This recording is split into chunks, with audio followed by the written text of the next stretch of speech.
अपने channel ASC Mankapur में स्वागत करता हूं। जैसा कि आप लोग इंटरमीडिएट का फिजिक्स पढ़ रहे हैं, इलेक्ट्रोस्टैटिक्स मतलब स्थिर वैद्युतिकी, जिसमें पहला लेसन आपका था वैद्युतावेश तथा क्षेत्र, जो आप पढ़ चुके हैं। उसकी न्यूमेरिकल्स की बात है तो न्यूमेरिकल की आप टेंशन मत लीजिएगा। आप लोग एक न्यूमेरिकल आपके सब लगवाए जाएंगे, उसके लिए अलग से वीडियो प्रोवाइड की जाएगी। तो आज हम लोग अपना नेक्स्ट लेसन चालू करते हैं, जिसका नाम है स्थिर वैद्युत विभव। स्थिर वैद्युत विभव तथा धारिता आपके एनसीईआरटी का दूसरा लेसन है, स्थिर वैद्युत विभव तथा धारिता। ठीक, चलिए इसमें हमें पढ़ना है पहले स्थिर वैद्युत विभव। धारिता की बात हम बाद में करते हैं। ठीक, स्थिर वैद्युत विभव में दो इंपॉर्टेंट टॉपिक हैं जो आज मैं आप लोगों को बताऊंगा। पहला आपका टॉपिक होगा विभव क्या है, ठीक, और इसी से बनता क्या है विभवांतर। ठीक, ये दो टॉपिक आपका है जिसे आज हम आपको बताएंगे। ये टॉपिक तो आप लोग क्लास 9 के बाद से 10th में पढ़ के आए हैं, फिर फर्स्ट ईयर में पढ़ के आए हैं। लेकिन अगर इसे जनरली भाषा में आपसे पूछा जाए कि विभव क्या है, विभवांतर क्या है, इसे आप समझा सकते हैं तो आपको प्रॉब्लम होगी। ठीक, चलिए आज ये हम बताएंगे कि कैसे आप जनरली भाषा में समझ सकते हो कि विभव क्या है, विभवांतर क्या है। ठीक, तो पहले हम जनरली भाषा में अपने भाषा में समझते हैं, एक देसी भाषा में। देखिए, जैसे एक टंकी है आपकी, यहां पे रखी है। ठीक, एक इसमें पानी है, पाइप लगा है ऐसे। एक दूसरी टंकी हमारी यहां पे रखी है, इसमें भी पानी। ठीक, अब अगर मैं क्वेश्चन आपसे पूछूं कि बच्चों ये बताओ कि इस टंकी से पानी नीचे कैसे आ रहा है, तो आप सिंपल सा आंसर देंगे कि सर ये टंकी जो है ये ऊपर है और ये टंकी है जो ये नीचे है, इसीलिए इनका स्तर अलग अलग है। ठीक, इसीलिए इनमें पानी का प्रवाह आसानी से हो जा रहा है। ठीक, बात किसकी है, तो बात स्तर की बात है, मतलब लेवल की बात है। ठीक, इसी लेवल को ही विभव कहा जाता है। ठीक, अगर समझा जाए तो यही स्तर ही हमारा विभव होता है। क्या, जैसे इसमें पानी का प्रवाहन होता है, ठीक, विभव में क्या होता है, तो उसमें आवेश का प्रवाहन होता है। ठीक, चलिए ये तो हो गया हमारी जनरली भाषा। अब हम आते हैं अपने फिजिक्स लैंग्वेज में कि फिजिक्स लैंग्वेज में विभव और विभवांतर को हम कैसे परिभाषित करते हैं। ठीक, तो चलिए तो आते हैं पहले टॉपिक पे, जिसका नाम है विभव। विभव क्या है समझते लिखिए। लिखा है कि किसी वैद्युत क्षेत्र में एकांक धनावेश को अनंत से किसी बिंदु तक लाने में किया गया कार्य उस बिंदु का विभव कहलाता है। ठीक, पहले नहीं पढ़ा होगा आप लोगों पे, चलिए समझते हुए। देखिए, ये हमारा एक कोई धनावेश है। ठीक, एक आवेश है जिसका ये वैद्युत क्षेत्र है ऐसे। फिर से एक ये हमारा आवेश रखा है, तो आवेश के चारों तरफ एक वैद्युत क्षेत्र होता है, इतना तो आप जानते हैं। ठीक, ये जो वैद्युत क्षेत्र है ये इसी आवेश का है। चलिए यहां मान ले रहे हैं कोई हमारा बिंदु ए है। ठीक, अब इस बिंदु पर हमें क्या चाहिए, विभव चाहिए।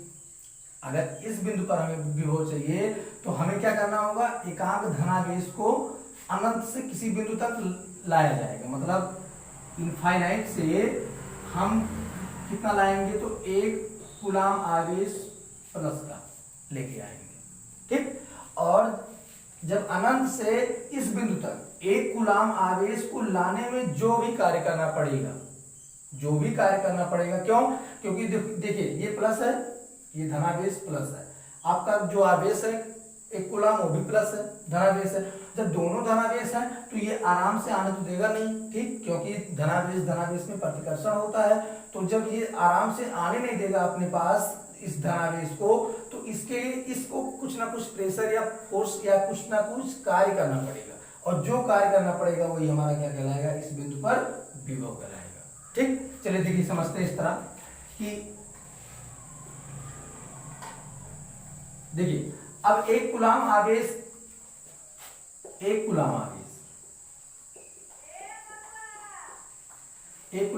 को चलिए पहले 1 कूलाम ना मान के, क्योंकि 1 कूलाम आवेश जो राशि होती है बहुत बड़ी राशि होती है 1 कूलाम का मतलब। ठीक, तो 1 कूलाम आवेश तो ला नहीं सकते हम, तो कितना लाएंगे, एक परीक्षण आवेश, मतलब हम कह सकते हैं क्यू नॉट आवेश लाने में हमें कितना कार्य करना पड़ेगा, तो W कार्य करना पड़ेगा। ठीक, क्यू नॉट आवेश लाने में कितना कार्य, तो W कार्य करना पड़ेगा।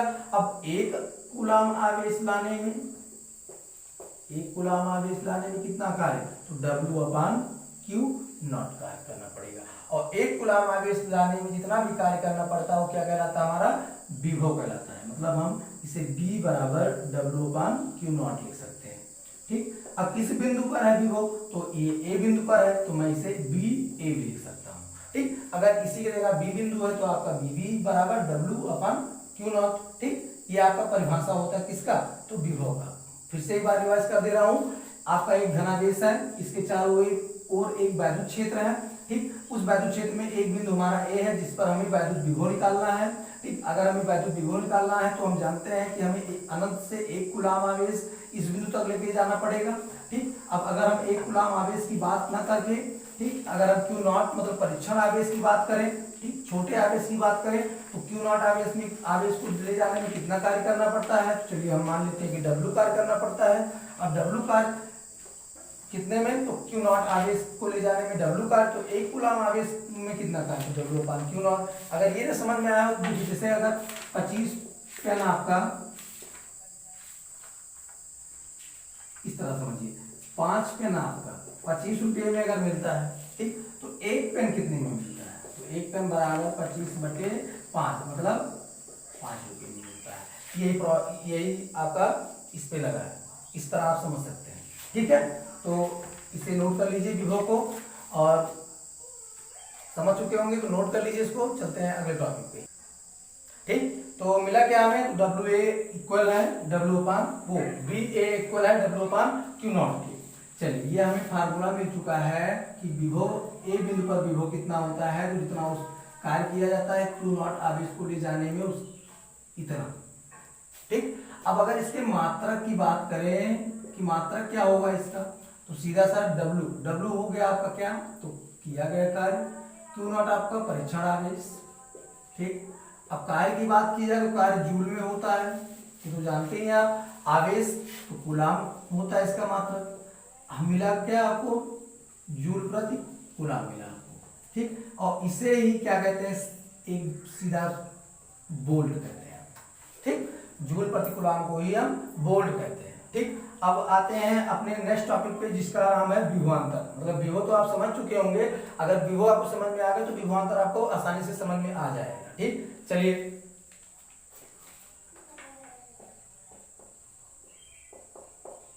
विभवांतर पहले समझ लेते हैं, उसके बाद का परिभाषा लेते हैं। देखिए, फिर से वही कहा कि एक हमारे पास आवेश है, धनावेश। ठीक, इसका ये परीक्षण वो वैद्युत क्षेत्र है इसका।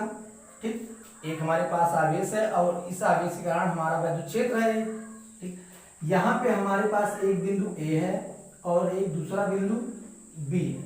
ठीक, उसमें क्या था इसके पहले कि एक ही बिंदु था। ठीक, इसमें दो बिंदु है हमारे पास, बिंदु ए और बिंदु बी। ठीक, अब क्या किया जाता है, देखिए यहाँ पे आवेश, यहां से हमें यहाँ पर, ठीक, मतलब बिंदु बी से हमें बिंदु ए तक कितना लेके जाना है, तो एक कूलाम आवेश लेके जाना है।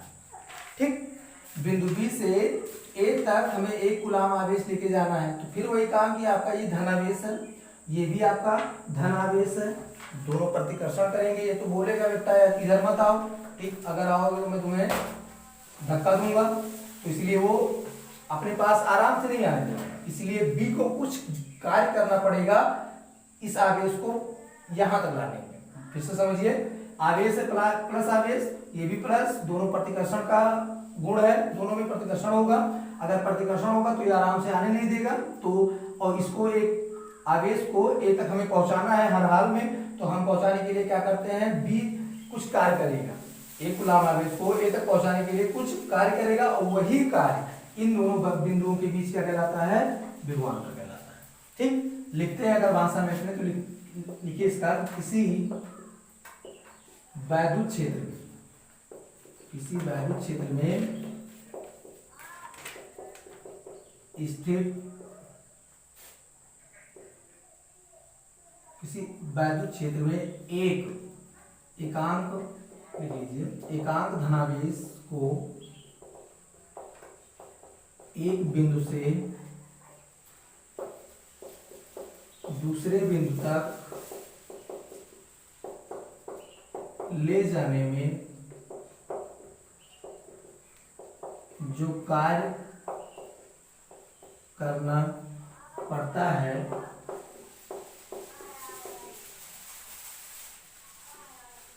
वह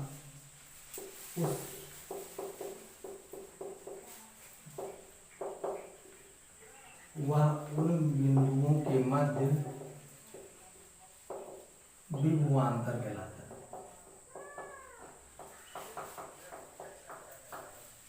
ठीक, देखिए अभी इसके पहले हमने विभव बताया था आपको। अगर यहां से देखा जाए तो जो ए है इस पर हमारा विभव कितना होगा, तो बी ए होगा, इस पर कितना होगा तो बी बी होगा। ठीक, अब एक कूलाम आवेश हम लेके जा नहीं सकते तो परीक्षण आवेश लेके जाएंगे। फिर वही काम कि क्यू नॉट परीक्षण आवेश ले जाने में कितना कार्य, डब्ल्यू। ठीक, अब एक कूलाम आवेश ले जाने में तो डब्ल्यू अपान क्यू नॉट, तो ये मिलेगा कितना, तो बी बराबर डब्ल्यू अपान क्यू नॉट। ठीक, लेकिन इस बी के जगह हम इसको लिखेंगे बी ए बी। ठीक, और इसको लिखना हो शॉर्ट में तो लिख सकते हैं, देखिए किन दो बिंदुओं के बीच का विभवांतर है ये, तो बी ए और बी बी के बीच का विभवांतर है। ठीक, मतलब हम लिख सकते हैं सीधा सा कि बी ए माइनस बी बी बराबर किसके, तो डब्ल्यू अपान क्यू नॉट के। ठीक, सीधा जो आपका फार्मूला पहले विभव में है वही आपका विभवांतर में है। ठीक, अंतर कितना है, अंतर इतना है कि इसमें दो बिंदुओं की बात की जाती है, विभव में एक बिंदु की बात की जाती है। इसमें एक बिंदु से दूसरे बिंदु तक आवेश को ले जाया जाता है, विभव में क्या होता है अनंत से बिंदु तक हम आवेश लेके जाते हैं। ठीक, और सारा काम आपका वही है। इसका भी जो मात्रक होगा, ठीक, आपका वोल्ट ही होगा। ठीक, तो आप लोग नोट कर लीजिए इस टॉपिक को अच्छे से, और अगर हाँ नोट कर लीजिए अच्छे से आप लोग पहले। चलिए हम समरी के रूप में समझते हैं कि विभव विभवांतर को। तो सीधा सा अभी हमने आपको पहले बताया था कि एक टंकी ऊपर हो एक टंकी नीचे हो। चलिए आप जनरली भाषा में लीजिए, टंकी ऊपर है एक टंकी नीचे है, दोनों में पाइप लगी है, तो कौन सी टंकी, देखिए ऊपर वाली टंकी से पानी नीचे आराम से आ जाएगा। ठीक, आराम से आ जाएगा, क्यों, क्योंकि जो टंकी है जिससे पानी नीचे आ जा रहा है वो टंकी आपका ऊपर है, मतलब उसका स्तर ऊपर है और उसका लेवल नीचे है, दोनों का लेवल अलग अलग है, और उन दोनों लेवलों के बीच में क्या पानी प्रवाहित हो रहा है। ठीक, तो उन दोनों लेवलों के बीच में जो अंतर होता है वही हमारा विभवांतर होता है, और वो लेवल ऊंचा और नीचा दोनों जो लेवल होता है वही हमारा क्या होता है, विभव होता है। ठीक, तो उम्मीद है आपको ये वीडियो आज की पसंद आई होगी। आज की वीडियो में बस इतना ही। ठीक, आप लोग लाइक कीजिए, व्हाट्सएप और फेसबुक सब पे शेयर कीजिए वीडियो को, क्योंकि ज्ञान बांटने से बढ़ता है। ठीक, तो आप लोग अच्छे से टॉपिक को समझिए और हमारे चैनल का सपोर्ट कीजिए। अगर चैनल पे नए हो सब्सक्राइब कर लीजिए और बेल आइकन को भी प्रेस कर लीजिए, जिससे आपको हमारा वीडियो मिलता रहे सबसे पहले। ठीक, थैंक यू।